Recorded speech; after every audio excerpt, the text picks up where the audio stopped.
Welcome to the Great Mechanical Pencils YouTube channel. Today, we're looking at the Newman Love Pear. With its simple plastic body and vibrant colors in red, yellow, green, blue, and white, this pencil might look like nothing more than a cheerful, affordable relic from another era. But I'm here to tell you this humble pencil is a historical document. It's a vibrant postscript to a decades-long legacy of innovation from a company that deserves far more recognition. Stick around until the end. I was able to find some information to help accurately date this pencil, and we will be taking it completely apart. Since this is my first Newman video, I wanted to properly introduce this legendary company. After World War II, Japan lay in ruins, but Tatsuzo Minagawa, a former clockmaker apprentice, rose to a challenge. Surviving brutal battles in Asia, he returned home determined. In 1946, using his experience with mechanical pencils, Minagawa founded what became Newman Company. From a small workshop, he prototyped some of Japan's first post-war mechanical pencils and convinced stores like Mitsukoshi to carry them. By 1948, the company expanded to Osaka and was officially renamed Newman in 1963. The company innovated fast, even sponsoring TV commercials in the 1960s. Minagawa patented early Knox-style pencil improvements and launched the world's first 0.2mm lid model in 1971. Stay tuned for a video that's coming up with Newman's race with Pentel for that breakthrough.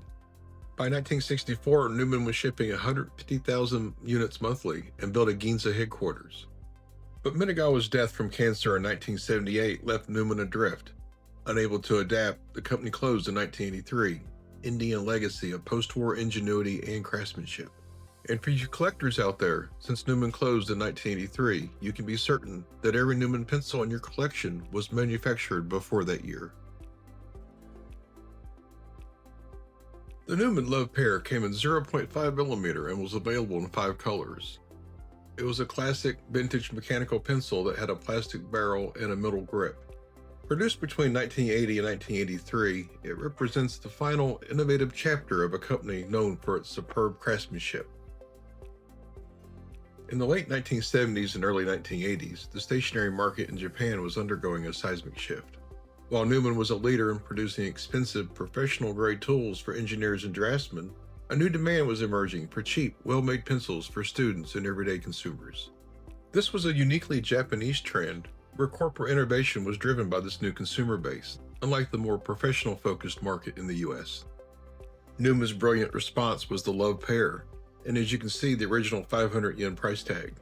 This was the perfect strategic price point, a premium step up from the disposable 100 yen pencils of the day, but still accessible to a new generation of writers. The vibrant palette and Love Pear name were designed to appeal to that exact audience. The Newman Love Pear isn't just a pencil, it's a testament to a legendary brand's final act before its abrupt, non-market-driven closure in 1983. And it's still a remarkable piece of history, combining a high-end legacy with mass-market vision. We're going to wrap up the video with a demonstration, but first let's take a look at the physical characteristics of the Newman Love Pear. Here's how the vintage Newman Love Pear stacks up against the iconic Pentel P205, a pencil we all know and love.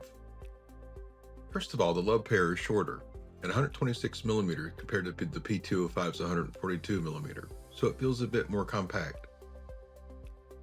It's also slightly heavier at 11.9 grams versus the P205's 10 grams, giving it a touch more substance in your hand. Both pencils have that familiar 9mm tapered grip, so they feel comfy to hold. But here's where things shift.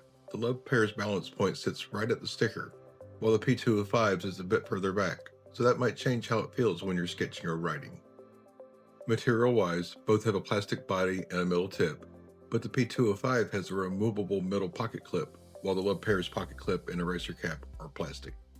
So if you're used to the P205's feel, the Love Pear brings a slightly different vibe. A bit compact, a tad heavier, but with the same grip diameter. Stick around, let's see how this vintage gem holds up in action. As a collector, I like to find the historical context of my pencils by referencing catalogs and other dated sources. I do this to place these pencils within a specific time frame. I follow the grandson of the founder of Newman, and he has allowed me to use these images, so I wanted to thank him again for his help on this video. Here's one of the images he's recently shared. It's an official document from the Japanese Patent Office Trademark Gazette, a public bulletin that announces trademark applications. If you look closely, you can see it's dated 55/2/14, which translates to February 14, 1980 in the Western calendar. This wasn't the date the application was filed, but rather when the trademark was publicly announced. The Japan Patent Office typically publishes these announcements within 2 or 3 weeks of receiving a complete application, so the trademark for the love pear was most likely filed in late January or very early February 1980. So this gives them some precise dates. We now know the love pear was sold between 1980 and Newman's closing in 1983. We're going to wrap up this video with a quick demonstration on how to break the pencil down. First, remove the tip. It has the 2mm fixed lid sleeve.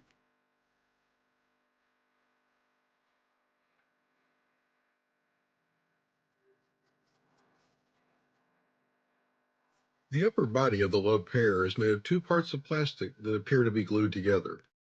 The pocket clip has a heart and star pattern embossed, and the body has love pear silkscreen on one side and Newman 0.5 on the other. The metallic grip is where the pencil picks up its weight. The heart and star pattern is continued with a silkscreen ring around the top. There is a threaded metal insert, and these have a 500 yen sticker. It has a metal lid tube and a plastic eraser cap.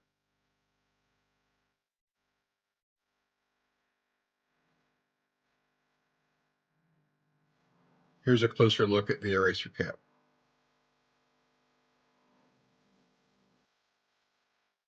This pencil came with an eraser and a lid jam clearing rod.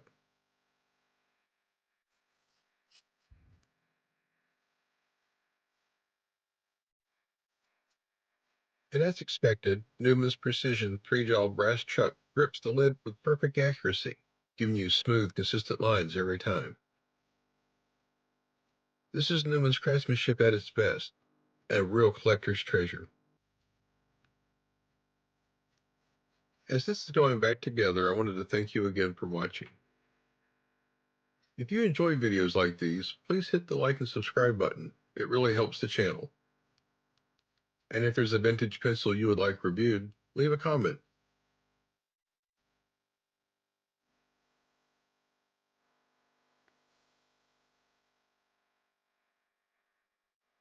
And here it is in action, the Newman Love Pear. Its compact design and balanced weight make every stroke effortless. This isn't just a pencil, it's a piece of history in your hand. From Newman's innovative legacy to this vibrant, affordable gem, the Love Pear was built for writers, students, and now collectors. Thanks again for joining me on this dive into pencil history, and subscribe for more vintage mechanical pencil reviews. And let me know in the comments if you've got a Love Pear in your collection.